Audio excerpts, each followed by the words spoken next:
ቼልሲ አሁንም በድጋሚ ነጥብ ጥሏል። የምዕራብ ለንደኑ ክለብ ቼልሲ ባሳለፍነው ሳምንት በአስተን ቪላ 2-1 በሆነ ውጤት ተሸንፎ ነበር። አሁንም ደግሞ በሜዳው ከቦርንመዝ ጋር ያደረገውን ጨዋታ የምዕራብ ለንደኑ ክለብ ማሸነፍ አልቻለም። በጨዋታው ላይ ቼልሲዎች ከቦርንመዝ ከፍተኛ ፈተና ነበር የገጠማቸው።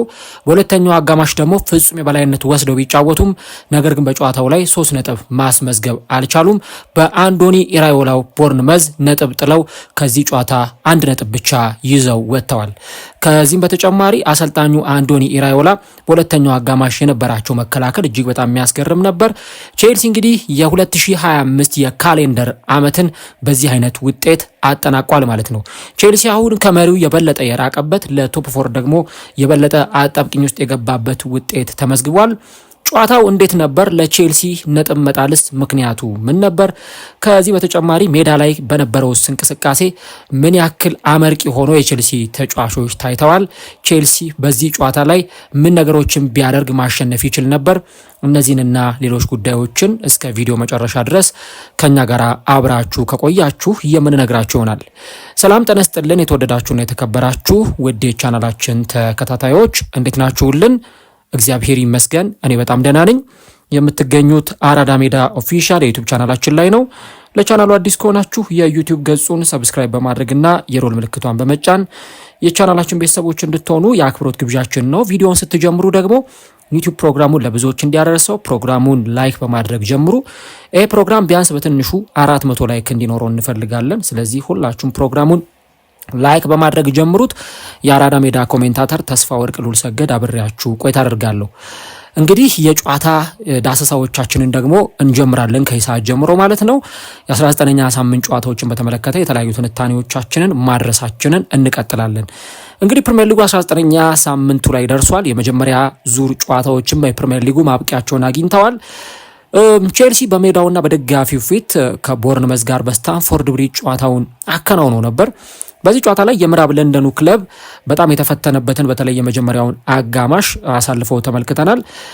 ቼልሲ እንግዲህ ባሳለፍነው ሳምንት ከአስተን ቪላ ጋር ባደረገው ጨዋታ ላይ 3 ነጥብ ይዞ መውጣት የተቸገረበትን ምሽት ተመልክተናል። በመጀመሪያው አጋማሽ የበላይነት የወሰደውን ቼልሲ ነበር የተመለከትነው። ነገር ግን በሁለተኛው አጋማሽ ያንን ውጤት ማስመዝገብ ሳይችል ቀርቶ 2 ጎሎች ተቆጥረውበት በአስቶን ቪላ ተሸንፈው ነበር። በኋላ ላይ እንደዚሁ ከዛም በፊት ከኒውካስል ጋር በተደረገው ጨዋታ 2-2 የወጡበትን የጨዋታ መርሃ ግብር እናስታውሳለን። አሁንም ለሶስተኛ ተከታታይ ጊዜ እንግዲህ ቼልሲ ማግኘት የሚገባውን 3 ነጥብ ሳያገኝ ቀርቷል። ስለዚህ ቼልሲ ከ9 ነጥቦች በባለፉት 3 ጨዋታዎች ማግኘት ከሚገቡት 9 ነጥቦች ማግኘት የቻለው 2 ነጥቦች ብቻ ነውና የምዕራብ ለንደኑ ክለብ እንግዲህ አሁን ባለበት ሁኔታ ነገሮቹ በጥሩ መንገድ እየተጓዙለት ላለመሆኑ በጣም ብዙ ነገሮችን ማሳያ አድርጎ ማቅረብ ይቻላል። በጨዋታው ላይ በተለይም በመጀመሪያዎቹ እንቅስቃሴዎች ቦርንመዞች የተሻለ ማጥቃት እንደነበራቸው በተለይም በመጀመሪያዎቹ ደቂቃዎች ላይ ስንመለከት ነበረ። የመጀመሪያዎቹ ደቂቃዎች ላይ ጥሩ እንቅስቃሴ ለማሳየት ሞክረዋል።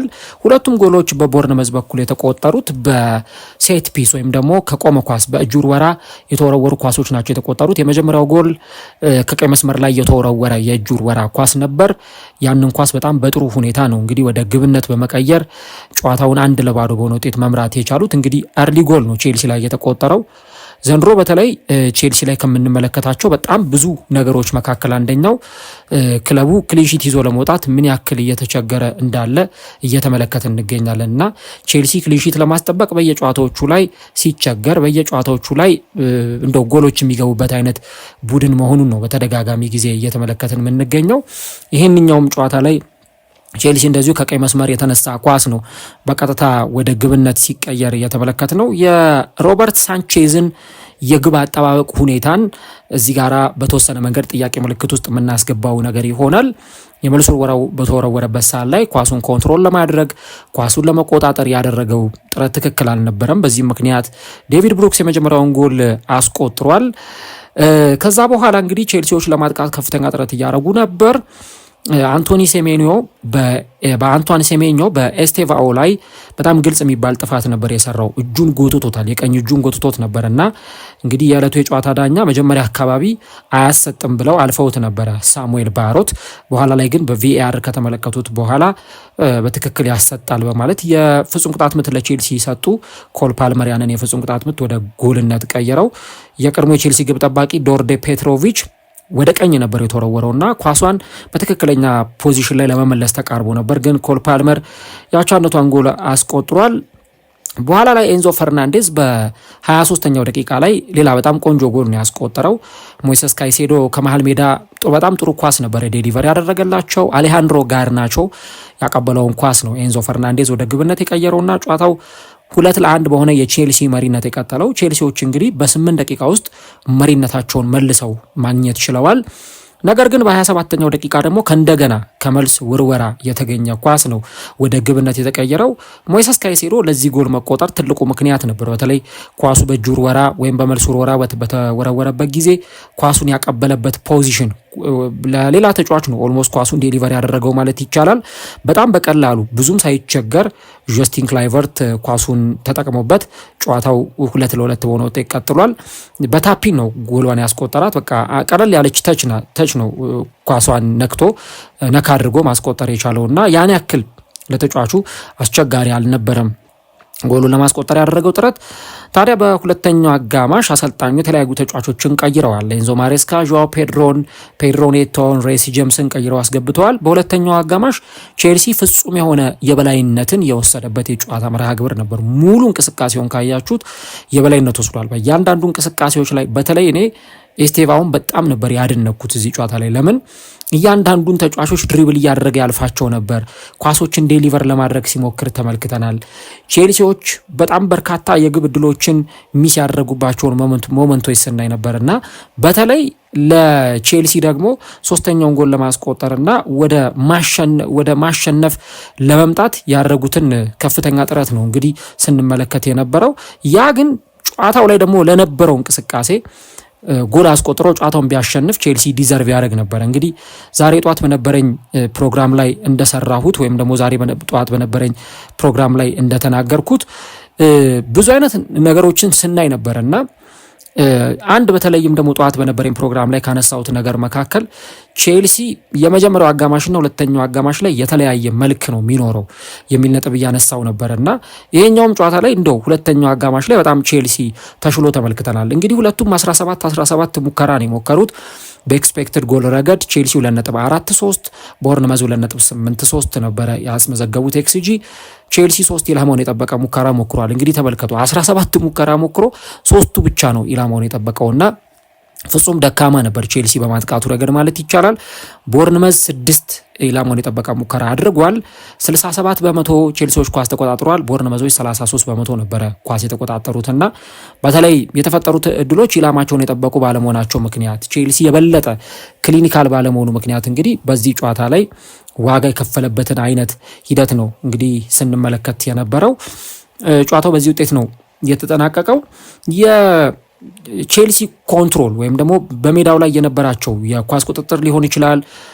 እንግዲህ ቅድም እንዳልኩት ቼልሲ 67% ኳስ ተቆጣጥሯል እና ያ በቂ ነበረው የሚል ነገር ልናነሳ እንችላለን እና ቼልሲዎች በተለይም በመጀመሪያው አጋማሽ የሆኑ የተጫዋቾቻቸውን ጥራት በተወሰነ መንገድ ያሳዩበት ነበር። የኤንዞ ፈርናንዴዝ አጨራረስ፣ ከዚህ በተጨማሪ ደግሞ ራሱ ኮል ፓልመር የፍጹም ቅጣት ምቱን ሲያስቆጥር ኤስቴቫኦ ያንን ኳስ ይዞ የገባበት አጋጣሚ በጣም ጥሩ የሚባሉ ነበሩ።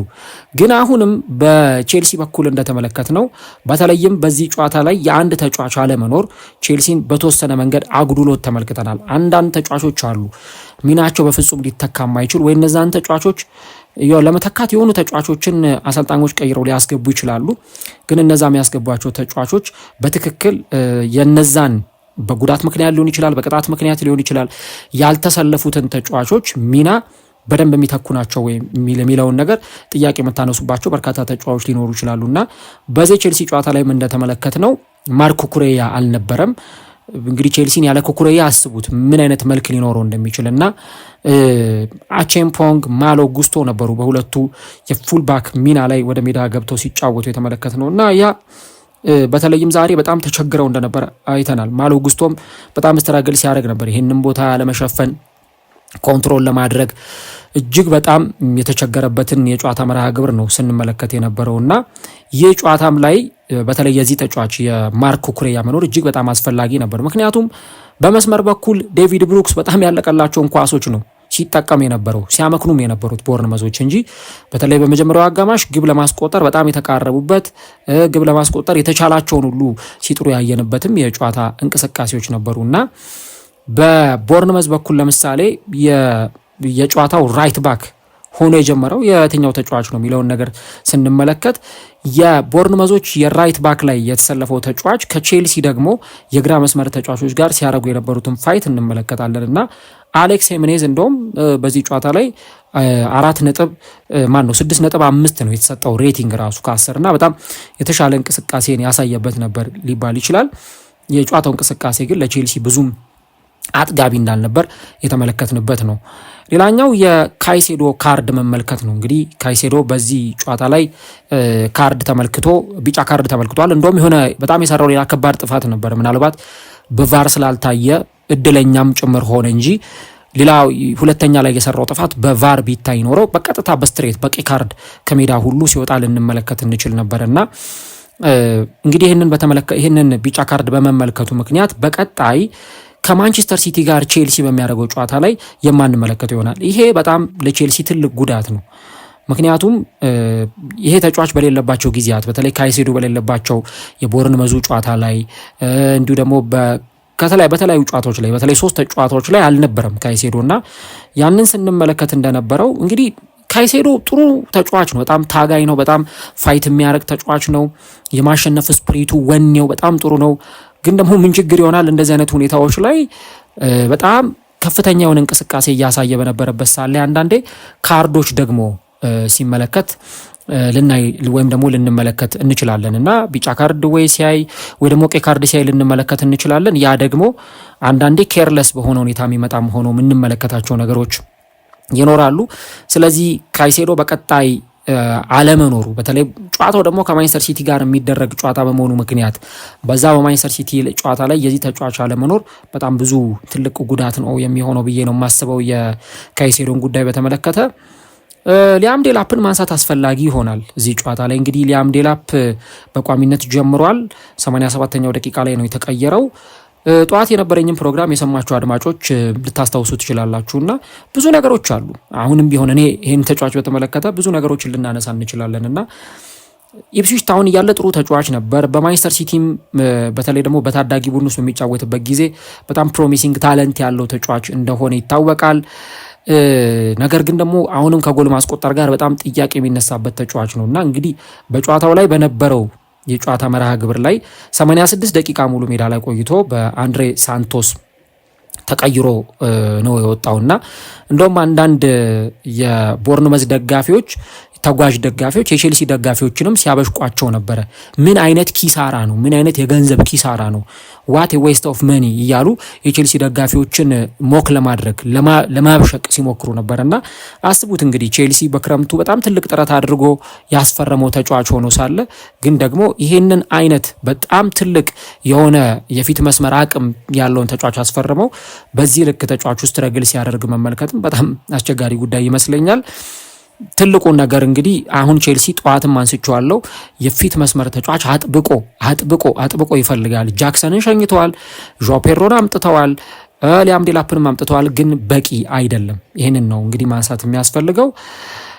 መጨረሻ ላይ የምናነሳው እንግዲህ ቼልሲ የዚህን ዲሴምበር ወርና ቀጣይ ምን ነገሮችን ሊያደርግ ይችላል የሚለው ጉዳይ ነው። የቼልሲ ደጋፊዎች ዲሴምበር ወርን በጥሩ የሚያስታውሱት አይደለም ወይ የታህሳስ ወርን በቃ እንኳን ማለቀልን ብለው የሚያስቡት ወር ይመስለኛል። ምክንያቱም በዚህ በዲሴምበር ወር ባረጓቸው ጨዋታዎች ላይ ቼልሲዎችን ብንመለከት እንግዲህ ዲሴምበር የተጀመረው በሊድስ ዩናይትድ ሽንፈት ነበር።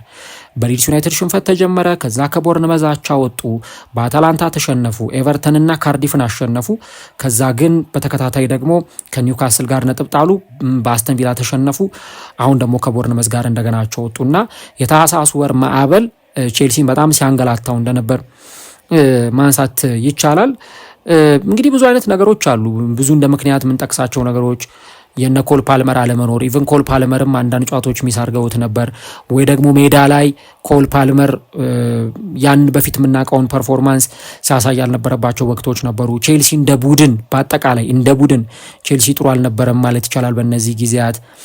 ለምሳሌ ዦ ፔድሮ ተቀይሮ ገብቷል። በዚህ ጨዋታ ላይ ግን ተቀይሮ የገባም ተጫዋች ቢሆን ምን የተሻለ ፐርፎርማንስ ነበረው? እዚህ ጨዋታ ላይ የዦአው ፔድሮ እንቅስቃሴ ክለቡ አሸንፎ እንዲወጣ ምን ያክል የሚረዳ ወይ ደግሞ የሚያግዝ ነበር የሚለውን ነገር ማንሳት በጣም አስፈላጊ ነገር ይሆናልና እኔ አላውቅም እንግዲህ አሁን ቼልሲ እያንዳንዱ እያሳለፈ የሚገኘው ጊዜ በጣም ብዙ ጥያቄ ምልክት ውስጥ የሚገቡ ነገሮችን የምናነሳበትም ጭምር ነውና ስታንፎርድ ብሪጅ ላይም የቼልሲ ደጋፊዎች ላይ ይነበብ የነበረው ስሜት ይህንን የሚያሳይ ነው። ቼልሲ በባለፉት 7 የፕሪሚየር ሊግ ጨዋታዎች ላይ ምን አይነት ውጤት ነው ሲያስመዘግብ የነበረው ወይ ምን አይነት ውጤት ነው ቼልሲ ይዞ ሲወጣ የነበረው የሚለውን ካልን ሊጉ ላይ በአጠቃላይ ጥሩ አይደለም። ብዙ ነጥቦችን ድሮፕ እያደረገ ነው ገና ካሁኑ እና በዚህ ሰዓት ላይ እንደዚህ በርካታ ነጥቦችን መጣል ለቼልሲ ደጋፊዎችም በደንብ የሚዋጥም ወይ ደግሞ ውጤቱ የሚያስደስታቸውም አይደለም። ምክንያቱም እኮ ቼልሲ ከሆኑ ሳምንታት በፊት ስለ ዋንጫ ፉክክር እያወራን ነበርና አሁን ግን ጭራሽ ደግሞ ከዋንጫ ፉክክሩም ወጥቷል። የዛሬ ዓመትም ካስታወሳችሁ እንደዚሁ በተመሳሳይ ሁኔታ ለዋንጫ ይፎካከራል እየተባለ በነበረበት ወቅት ነው ከዚህ ሁኔታ ውጭ የሆኑት ከዋንጫ ፉክክሩ ውጭ የሆኑባቸው ጊዜያት የተፈጠሩት ዲሴምበር ወር ላይ ሲያስመዘግቧቸው በነበሩ ውጤቶች ነው እና አሰልጣኙ ብሌም ማድረግ መፍትሄ አይሆንም። አሁን ኤንዞ ማሬስካ እንዲህ አድርገዋል ወይ እንዲፈጥረዋል ምናምን ብለን እሳቸውን ብዙም ብሌም ልናደርግ አንችልም እና ውጤቱ እንደ ውጤት ካያችሁት ለቼልሲ ደጋፊዎች የሚያስደስት አይደለም። እሳቸውም ኢቭን አክሴፕት የሚያደርጉት ነገር አይሆንም። በተለይ እንደዚህ አይነት ውጤት ሲመዘገብ ተከታታይ ጨዋታዎች ላይ ቅድም እንዳልኳችሁ ቼልሲ በእነዚህ ጨዋታዎች ላይ ሊያገኝ ከሚገባው ወይም ደግሞ ይዞት ሊወጣ ከሚገባው ነጥቦች ይዞ የወጣው በእነዚህ የጨዋታ መርሃ ግብሮች ላይ ሁሉ ከ9 ነጥቦች 2 ነጥብ ብቻ ነው ይዞ የወጣው እያለን ነው። በአስቶን ቪላ ተሸንፏል። ከዛ ደግሞ በነዛ ጨዋታዎች ላይ ነጥብ የጣለባቸው መርሃ ግብሮች ስንመለከት ነበረና እንግዲህ ቀጣይ ላይ አሁን የቶፕ 4 ፉክክሩ በጣም በከፍተኛ ሁኔታ እየጋለ የሚመጣባቸውን ሳምንታት እንመለከታለን። ቼልሲ አሁን ጎራውን ለይቷል። ለዋንጫ አይፎካከርም ቼልሲ ግልጽ ነው። ቼልሲ ከዚህ በኋላ በሚመጡት ሳምንታት ላይ ለቶፕ 4 4ኛ ደረጃን ይዞ ለማጠናቀቅና ልክ እንደባለፈው ዓመት ሁሉ የቻምፒየንስ ሊግ ደረጃን ይዞ ለማጠናቀቅ ነው ከፍተኛ ፉክክር ሊያደርግ የሚችለው። ይህን ነገር ማንሳት በጣም ተገቢ ጉዳይ ይሆናል። ኤንዞ ማሬስካንም ያው ያላስደሰታቸው ነገር የዚህ ጨዋታ መርሃ ግብር ላይ የነበረው እንቅስቃሴ ነውና ይህን ነገር እንግዲህ በዚህ ሁኔታ እንመለከታለን። ለማንኛውም አሁን እንግዲህ ቶፕ 4 ላይ በእርግጥ ዩናይትድ ነጥብ ጥሎላቸዋል። ዛሬ ከወልቭስ ጋር በነበረው ጨዋታ ጥሩ ነገሩ ወይም መልካም ጎኑ የሚባለው እሱ ነው። ቢያንስ ዩናይትድ ርቋቸው እንዳይሄድ ይህንን ጨዋታ ቢያንስ ባቸው ውጤት ዩናይትድ ማጠናቀቁ በጣም ጥሩ ነገር ነው ማለት ይቻላል። እንግዲህ ቼልሲ 30 ነጥቦችን ይዞ 5ኛ ደረጃ ላይ ነው የተቀመጠው። አሁን ራሱ አስቶን ቪላም ለቶፕ 4 የሚፎካከረው ግልጽ ነው። አስቶን ቪላ፣ ሊቨርፑል፣ ቼልሲ፣ ዩናይትድ፣ ሰንደርላንድ ለቶፕ 4 የሚፎካከሩ ክለቦች ናቸውና ይህንን ነገር ነው የምንመለከተው ማለት ነው። ለማንኛውም ጨዋታውን እንዴት ተመለከታችሁት? እንዴት አያችሁት? ለቼልሲ ደጋፊዎች የምድረስ የሚያስደስት ጨዋታ ነበረ ወይ? ለቼልሲ እንደዚህ አይነት ውጤት ማጣት ማን ነው ተጠያቂ ብላችሁ ታስባላችሁ? ኮሜንት ላይ የገባችሁ ሀሳቦቻችሁን ጻፉልን። ለማንኛውም ቼልሲ በ19ኛ ሳምንት የእንግሊዝ ፕሪሚየር ሊግ ነጥብ ጥሎ የ2025 የካላንደር ዓመትን አጠናቋል። የምዕራብ ለንደኑ ክለብ በቀጣይ ወሳኝ የሆነ ጨዋታውን በኤታሃድ ከማንቸስተር ሲቲ ጋር የሚያከናውን ይሆናል ማለት ነው። እዚህ ጨዋታ ላይ ደግሞ ምን አይነት ውጤት ይመዘገባል እንግዲህ በሳምንቱ መጨረሻ አብረን የምንመለከተው ጉዳይ ይሆናል።